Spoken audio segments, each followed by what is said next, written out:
Bien, voy a poner a su consideración un artículo para quien lo quiera descargar y revisar. Es más o menos complicado, pero bueno, con que revisen las primeras 2 páginas es suficiente para que comprendan el concepto de lo que se trata y sobre todo la importancia que tiene en su formación médica.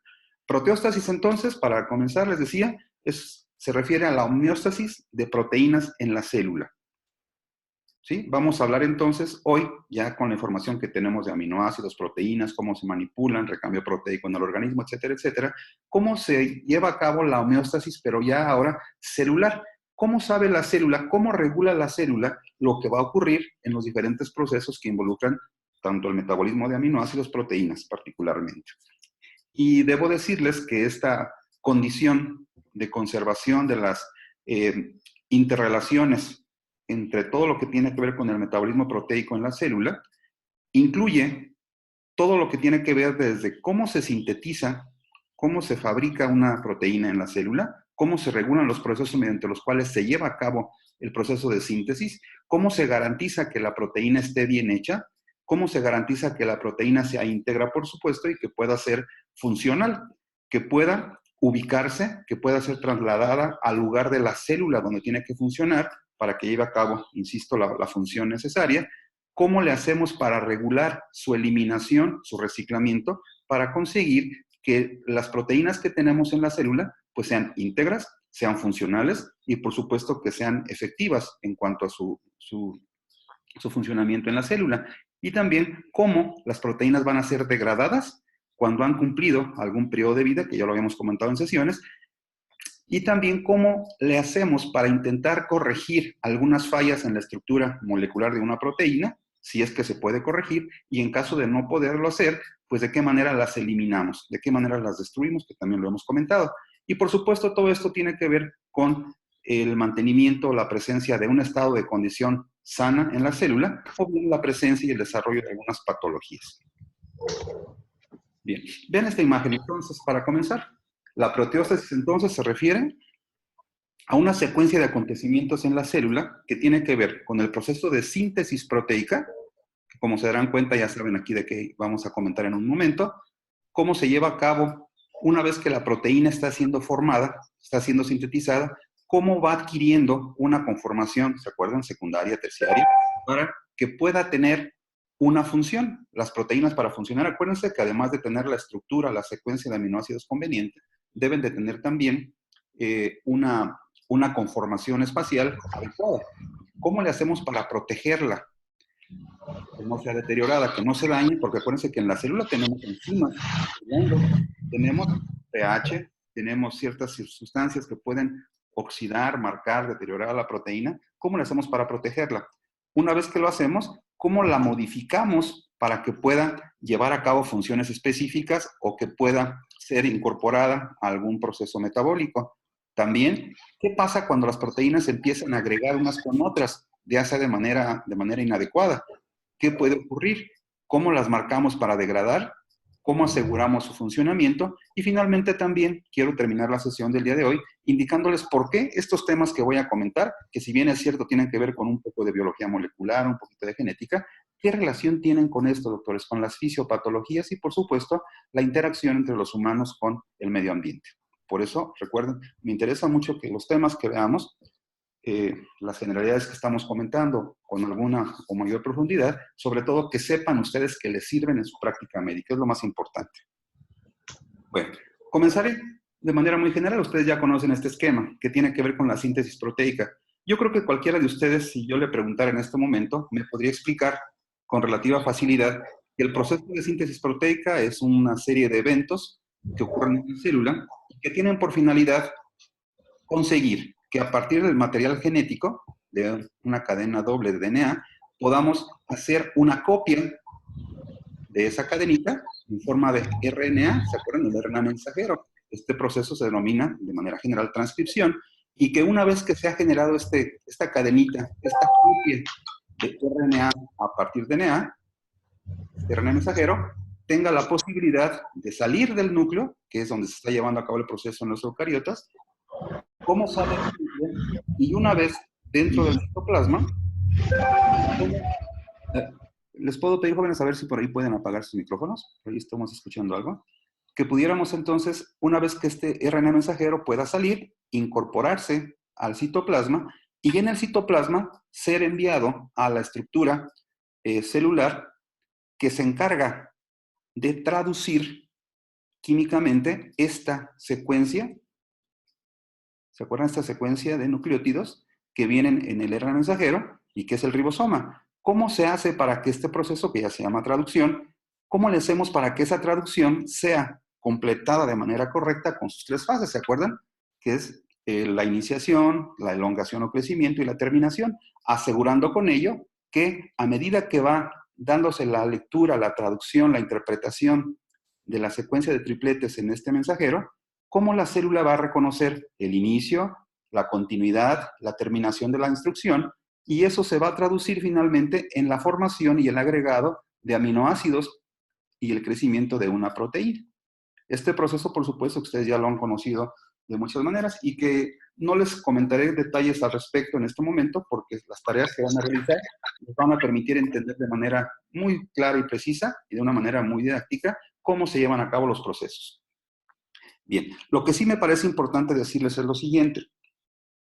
Comentaba hace un momento que este RNA mensajero que se ha generado en el proceso de transcripción nuclear, pues contiene una copia en forma de RNA que proviene de la secuencia de instrucciones génicas a partir de las cuales podemos fabricar una proteína. Bien, este RNA que se genera en el proceso de transcripción, en el momento mismo en que se está produciendo, imaginen ustedes una hebra de instrucciones para preparar algún platillo, por ejemplo.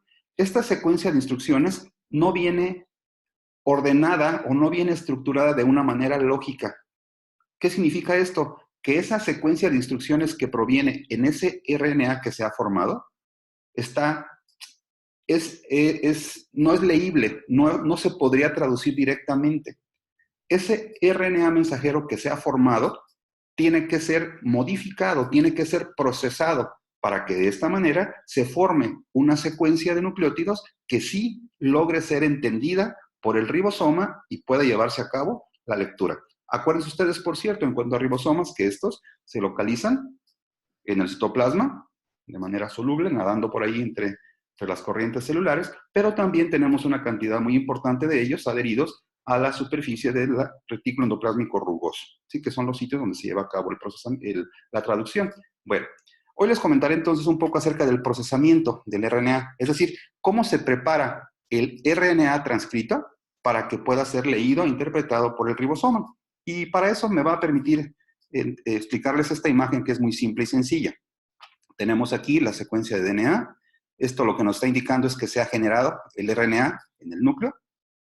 Este RNA en el núcleo tiene que ser sujeto dentro del mismo núcleo a un proceso de preparación. Y ese proceso de preparación consiste en lo siguiente. Recuerden ustedes que la secuencia de RNA mensajero tiene secuencias que sí son traducibles, y otras que no lo son. En este caso, marcamos aquí en amarillo las secuencias de instrucciones que sí sirven, que sí son leíbles, y en rojo las secuencias que no lo son. Podríamos aquí preguntarnos, bueno, ¿por qué entonces en la secuencia que se genera tenemos regiones que no sirven, que no se pueden traducir, que no se pueden leer y otras sí? Bueno, estas regiones que sí se pueden leer se llaman exones. Las secuencias que no tienen traducción se llaman intrones.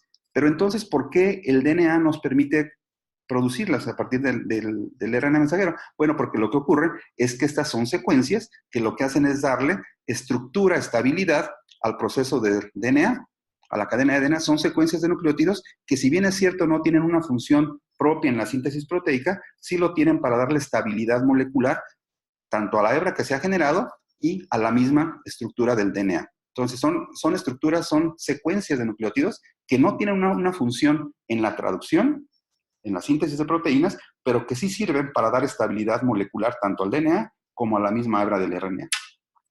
¿Cómo le hacemos entonces para que yo pueda tener una secuencia de instrucciones lógica y que coincida con el armado de la proteína que me interesa? Recuerden ustedes que finalmente los nucleótidos que se manipulan en grupos de 3, tripletes, y que son los que se van leyendo en el ribosoma, son los que nos van a generar las señales para que sean atraídos e integrados a la síntesis proteica los diferentes tipos de aminoácidos. Entonces tiene que haber un orden.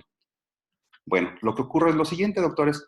Hay una estructura celular nuclear que se llama spliceosoma o spliceoma, que no es más que un conjunto de enzimas especializadas que se encargan de reconocer justamente y buscar dentro del RNA mensajero que se ha generado en la transcripción los sitios donde inician y donde terminan las regiones que no son leíbles por el ribosoma.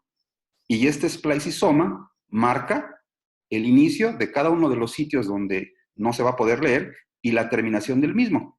Cuando esto ocurre, doctores, el spliceosoma lo que hace es, tiene un mecanismo muy especializado que lo que hace es corta estos extremos y une las secuencias que sí son leíbles. Y de esta manera estamos eliminando las secuencias que no son lógicas leíbles por el ribosoma y estamos dejando continuidad entre las regiones que sí van a poder ser leídas. Esto lo realiza el spliceosoma. El spliceosoma, a medida que está funcionando, realmente lo que está haciendo es cortando, doctores, recortando las estructuras que no sirven para la lectura del ribosoma, pero dejándonos una estructura íntegra. Por supuesto, entenderán que es más corta el RNA maduro, el que sí se puede ya leer respecto al que se está generando en la transcripción. Eliminamos entonces los fragmentos que no son leíbles y los que nos queda va a ser una secuencia de exones, acuérdense, así se llaman las regiones, que sí son leíbles y que sí son traducibles por el ribosoma. Entonces tenemos un RNA maduro que ahora sí estará listo para poder salir del núcleo y ser enviado a los ribosomas y que de esta manera podamos traducirlo. Esto es entonces lo que se conoce, doctores, como el procesamiento de RNA. Y se los quise decir porque pareciera que no ocurre, pero frecuentemente encontramos personas que nos dicen que cuando se realiza el proceso de copiado en la transcripción, es decir, el proceso mediante el cual se realiza la síntesis de una hebra de RNA mensajero a partir del DNA, entienden que esta hebra que se está formando está lista para salir del núcleo y ser traducida por el grupo de ribosomas o ribosomas que consideremos. Y no ocurre. Tenemos que tener un procesamiento. Y ese procesamiento se logra básicamente por estas estructuras enzimáticas, este corpúsculo molecular, esta máquina molecular denominada spliceoma. Este proceso entonces se le conoce como splicing o recortamiento o preparación también. Bien, una vez que tenemos, doctores, el proceso ya de la cadena de exones debidamente liberada y formada ya en el citoplasma, pues esta podrá ser incorporada, enviada a los ribosomas citoplasmáticos o bien a los ribosomas contenidos en el retículo endoplásmico. Y cuando esto ocurre, doctores, también, esta hebra que se ha generado de RNA mensajero, pues para poder ser incorporada al ribosoma, pues tiene que tener un sentido en las palabras, en la secuencia de tripletes moleculares que tenemos para ser traducidos. Hay un sentido que ustedes van a descubrir en los videos justamente que van a revisar y la tarea que tendrán que entregarme. Aquí el proceso, o lo que me interesa que recuerden es que a medida que se va incorporando la hebra de RNA maduro sobre la subunidad pequeña, ¿verdad?, del ribosoma, pues a medida que esto se va circulando, que va desplazándose, esto va generando una serie de eventos químico-moleculares que lo que hacen es que los aminoácidos que andan por ahí circulando en torno a estas estructuras, pues son incorporados gracias a la formación de los codones, pues finalmente que tienen que ver con los RNA de transferencia, que son los que se encargan de buscar y traer, reclutar a los aminoácidos, para irlos incorporando uno por uno e ir formando la cadenita de aminoácidos que van a dar origen a la proteína. ¿Sí? Esto es entonces lo que se conoce como traducción. Bien, aquí me parece importante también que ustedes recuerden nada más cómo son los ribosomas, que ya dijimos que son estructuras subcelulares formados por dos subunidades, una unidad pequeña, una grande, que también se identifican con las famosas unidades S, ¿verdad?, de ultracentrifugación. Pero aquí lo que me interesa, doctores, es que ustedes descubran, ahora que realicen su actividad ya de reforzamiento académico, que recuerden y descubran, y me expliquen, por supuesto, cómo funciona eso de las cámaras. Es decir, cuando se integra la subunidad grande con la subunidad pequeña en el ribosoma, se genera una estructura tal que obtiene o permite al complejo ribosomal todo, a la estructura, tener tres cavidades. tres cavidades que tienen estos nombres, el sitio E, sitio P y sitio A. Cada uno de ellos tiene una función y esa función sirve justamente para llevar a cabo alguna actividad en particular a medida que la hebra de RNA va siendo leída, desplazada a través de la subunidad pequeña. Vamos a ver, van a descubrir ustedes para qué sirve el sitio A, ¿sí? Básicamente que es donde se va reclutando el aminoácido, el sitio P, donde se va formando el enlace peptídico que va creciendo la cadenita, y el E cuando va liberándose la cadena y el aminoácido, por supuesto, va quedando, perdón, el RNA de transferencia liberado puede ser utilizado para reclutar nuevos aminoácidos. Bien, algo que sí me parece importante recordar, doctores, aquí sí les pido que pongan un poquito más de atención, que también encontrarán la información complementaria en la página. Bien, existe un evento muy importante para la célula que se conoce como plegamiento proteico. Acuérdense, hasta ahorita hemos comentado que los ribosomas entonces, cuando todo funciona bien, llevan a cabo su proceso de traducción, leyendo de manera adecuada el inicio de la banda de RNA maduro, sabe cuándo se inicia, se traduce la secuencia de aminoácidos y también se traduce pues finalmente el final. Entonces, a medida que se va generando la proteína, pues se va generando una tirita de aminoácidos uno detrás de otro. Bueno, recuerden ustedes que los aminoácidos, doctores, son estructuras moleculares que tienen átomos. Y estos átomos, algunos de ellos interactúan entre sí, pero también algunos de ellos se repulsan. ¿Qué significa esto? Que a medida que va creciendo la cadenita de la proteína, cuando va siendo liberada, formándose pues en el ribosoma, pues la secuencia lineal, la estructura primaria, ¿se acuerdan? De la proteína que se está formando, empieza a interactuar. Y esto va ocasionando que la proteína empiece a tomar una forma diferente. ¿Sí? Pasamos de la estructura primaria, secundaria, terciaria. Bueno, recuerden ustedes que en el citoplasma, lo vimos en las sesiones anteriores, tenemos proteasas citoplasmáticas. Las proteasas citoplasmáticas lo que saben hacer es romper, degradar proteínas. Entonces sería una situación extraña que se está formando una proteína y que las proteasas que tenemos estén rompiéndola y degradándola. ¿Qué tenemos que hacer entonces? Bueno, pues primero tenemos que asegurar que la proteína esté bien hecha, que el proceso de traducción sea adecuado para que la proteína esté bien armada, digamos, en la secuencia de aminoácidos. Pero también tenemos que asegurar que la vamos a proteger para que cuando la proteína se empiece a torcer, digámoslo en estos términos, le vamos a incorporar en la célula un grupo de proteínas especializadas que se llaman, seguramente lo han escuchado, chaperonas, y que tienen un subtipo que luego se identifica como chaperoninas o bien proteínas de choque térmico. Bueno, pues quiero que esto quede claro y les explico con una imagen. Miren, tenemos aquí entonces un ribosoma en donde se está ejemplificando el proceso mediante el cual se está llevando a cabo el desplazamiento pues en la cavidad o en la zona de inserción del RNA y va generándose una proteína. Esta proteína, a medida que va creciendo, debe ser protegida para que no se altere su estructura. Y eso se logra con unas regiones, unas proteínas también especializadas que se llaman chaperoninas, que se le pegan, se le adhieren a la cadenita que se va formando para asegurar que la proteína va a quedar plegada de la forma adecuada y además la protegemos para que las enzimas que están por ahí disueltas en la célula también no la ataquen, que los químicos que oxidan, reducen, lo que sea, que no interactúen con la proteína porque entonces alterarían su estructura y tendríamos, ya lo saben ustedes, cuando la proteína está alterada, pues empezaría a pegarse, por ejemplo, ubiquitina o empezarían a formarse las secuencias señal que son las que marcan a la proteína para ser dañada, para ser eliminada. Y eso entonces no debería ocurrir. Tenemos entonces que tener un sistema de control de calidad que nos asegure primero la adecuada síntesis de la proteína, pero también la protección de la misma para que no sea eliminada antes de tiempo.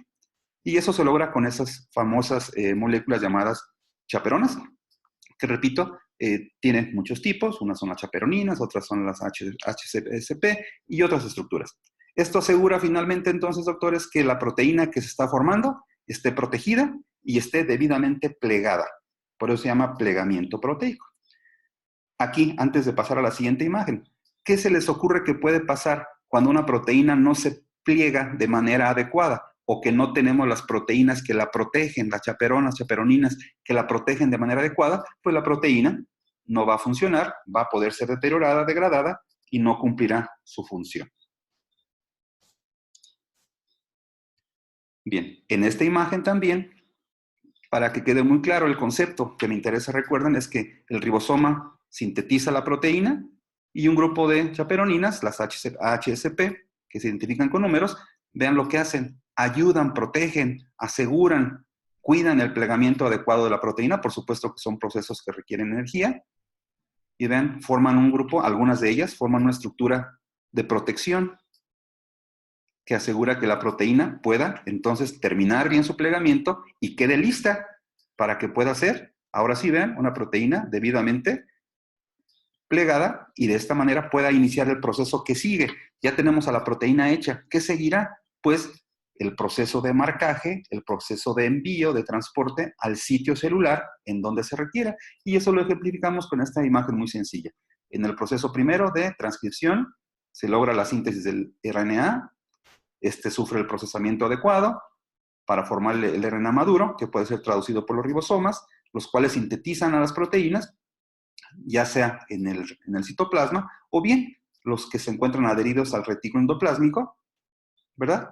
Y aquí se va formando y se va protegiendo el sistema para que las proteínas estén listas para ser enviadas a través de los canales adecuados, la unión con el aparato de Golgi, para que esto sea enviado a los sitios correspondientes celulares. Esto es entonces el plegamiento proteico. En esta imagen también ponemos un ejemplo. Finalmente, la proteína nativa, que es la proteína cuando está formando, tiene que ser protegida con las chaperonas para que sea íntegra, que no sea degradada. Pero ¿qué pasaría si una proteína de repente se nos escapa algún detalle y se empieza a deteriorar? Bueno, pues tenemos un grupo especializado también de chaperonas que se encuentran, por ejemplo, hay muchas, pero que se encuentran, por ejemplo, en retículo endoplásmico, en particular un sistema de proteico que se llama así, GRP78-VIP, que es un sistema que se encuentra en retículo endoplásmico y que lo que hace es intentar corregir cuando la proteína está quedando mal plegada. Tenemos sistemas que intentan corregir, asegurar que la proteína recobre el plegamiento adecuado. Si lo logran, la proteína entonces quedará reacondicionada y podrá ser utilizada de manera precisa para poder llevar a cabo la función. En caso de que no la podamos corregir, pues queda marcada, ya lo saben, doctores, para los sistemas proteicos, entre ellos el de ubiquitina, que seguramente recuerden. Y bueno, cuando este proceso de plegamiento pierde control, pues como gran parte de las proteínas se sintetizan sobre todo en retículo plásmico, pues se genera una condición patológica que se llama así respuesta proteica eh, a desplegamiento. Entonces esto lo que genera finalmente, doctores, es estrés del retículo endoplásmico. Y un retículo endoplásmico estresado, pues si estamos hablando de síntesis de proteínas, pues querrá decir que va a generar proteínas que no podrán ser enviadas o que serán mal enviadas o que estarán mal formadas estas proteínas y van a alterar el funcionamiento de toda la célula. Por eso es importante que recuerden el evento molecular. Pero este evento molecular, ¿qué traducción tiene para ustedes? Bueno, doctores, pues hay muchas patologías que ustedes van a revisar como el Alzheimer, Parkinson, el Creutzfeldt-Jacobs, la diabetes, Huntington, amiloidosis, que son trastornos, vean incluso las cataratas, que son trastornos celulares en los que está demostrado que lo que está ocurriendo, hay un componente molecular de que se está formando, o malformando, mejor dicho, una proteína, está mal plegada. Y una proteína, al estar mal plegada, dijimos hace unos momentos, lo que correspondería normalmente es que esta proteína sea marcada para su eliminación. Pero hay ocasiones en que esta proteína no se marca de manera adecuada para eliminarse y al no poderse eliminar, se va acumulando o va generando alteraciones a otras estructuras y organelos celulares. Y entonces aparecen las enfermedades como estas, por ejemplo, que frecuentemente son referidas en relación al proceso de plegamiento proteico. ¿Sí? Entonces, observen cómo es bueno conocer el evento molecular que se encuentra subyacente a las alteraciones que ustedes van a poder conocer en su práctica clínica. Esto es entonces el plegamiento proteico. Bien. ¿Qué pasa, doctores, cuando la proteína ya quedó bien hecha? ya está en el sitio que corresponde, retículo endoplásmico, va a poder ser entonces, ahora sí, o en el citoplasma, va a poder ser entonces, ser dispuesta para la función que sea necesario. Puede ser una proteína de transporte, puede ser una proteína estructural para la célula, una proteína que cumpla una función de señalización, es decir, para cualquier tipo de proteína que ya quedó bien hecha, ¿qué sigue? Bueno, las proteínas entonces cuando se forman, recuerden ustedes, se pueden sintetizar en dos sitios importantes básicamente, lo que es el citoplasma o lo que es retículo endoplásmico. Cuando la proteína se fabrica en el citosol directamente, pues esta normalmente va a empezar a funcionar ahí. Y puede ser una proteína que sea un transportador, etcétera, etcétera, que ayuda a la solubilidad de algunas moléculas, o una enzima que va a empezar a funcionar, por ejemplo, las enzimas de ciclo de glucólisis, entre muchas otras. Pero, ¿qué pasa cuando la proteína se sintetiza en retículo? Bueno, esto lo que nos está indicando es que la proteína tiene que ser enviada a distintos sitios celulares membranosos. Y esto se logra justamente con una comunicación importantísima entre el retículo endoplásmico y el aparato de Golgi, que acuérdense que el aparato de Golgi finalmente tiene una función como de distribuir, utilizando este sistema de canales del retículo, una interacción que se da entre ellos, para poder llevar a lo que lleven sus vesículas que se van formando del contenido de las proteínas de cualquier tipo que se están formando. A esto se le llama rutas de secreción o rutas de tráfico de proteínas. Y este evento, que permite que la proteína sea enviada, llevada al sitio que corresponde para que pueda funcionar dentro de la célula o incluso que pueda ser exportado, como es el caso de las hormonas proteicas, por ejemplo, o otras moléculas señalizadoras, se conoce como clasificación y tráfico de proteínas. Es entonces un proceso metabólico por el cual las proteínas sintetizadas son llevadas a los sitios que corresponde o al organelo necesario para su utilización. Obviamente estamos hablando, doctores, de que si esto está bien hecho, pues es como el sistema postal que permite la entrega de las proteínas debidamente plegadas, debidamente sintetizadas en las fases previas a que he hecho alusión. ¿Cómo funciona esto, doctores? Pareciera complejo, por supuesto que lo es, pero verán que el aspecto básico les va a permitir entenderlo. Bien, ¿recuerdan ustedes cuando dijimos qué ocurre para que una proteína pueda ser eliminada? Es decir, las células no eliminan una proteína, no es porque se le ocurre, no lo hace de manera fortuita. Acuérdense que las proteínas tienen una serie de alteraciones moleculares, atómicas, que se van generando para que la célula, los sistemas especiales de la célula detectan esto que les dije se llaman señales químicas, que no es otra cosa más que conjunto de moléculas o de átomos que se le van pegando o que se van modificando en una proteína.